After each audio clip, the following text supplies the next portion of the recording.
Hi everybody, David Neuenschwander here from SpeedyMusicReading.com. Today I'm interviewing my high school choir director and music instructor, Mrs. Jan Smith from Covenant Christian School in Conroe, Texas. So, Mrs. Smith, thank you for talking to me today. Sure.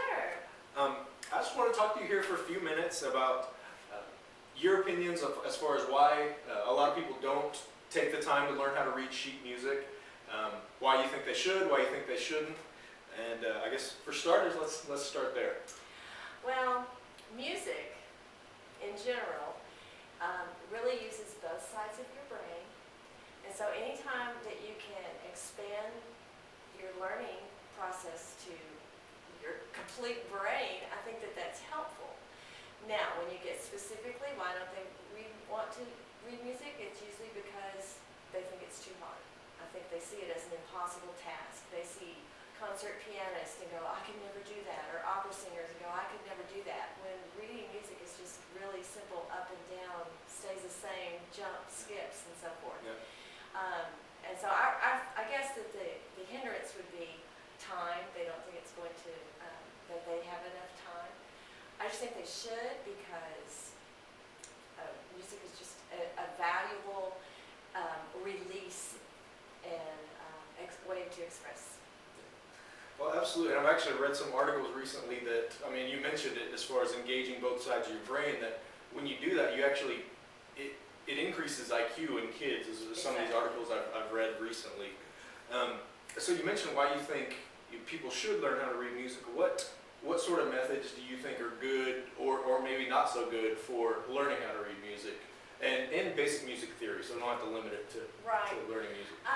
Well, any instrument you learn, you're going to pick up music reading, music theory.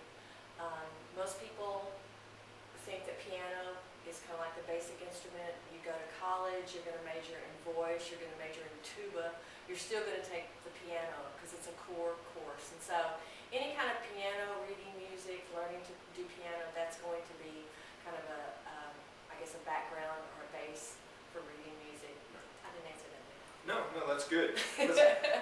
And you mentioned time as far as things that hold people back. Do you see any particular areas as well that people struggle with, like maybe struggle more with the bass clef than the treble clef, or struggle with the grand staff? You know, can read one or the other, but if you combine them, they trip up. Right. Where do you see some sticky spots? Well, bass clef, definitely, unless they learn to read a bass instrument or a bass singer, if they have any experience in that. So bass clef is going to be something.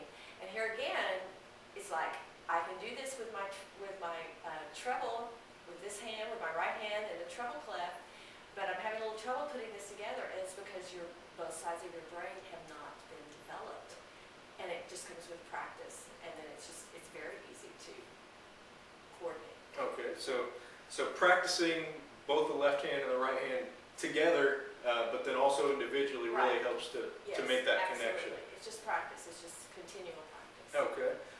Well, that sounds good. I sure appreciate you talking to us today. Again, this has been David Neuenschwander with SpeedyMusicReading.com. If you'd like a free report about the major mistakes people make when they read music and how you can avoid them, go to www.speedymusicreading.com. Hope you enjoyed this video.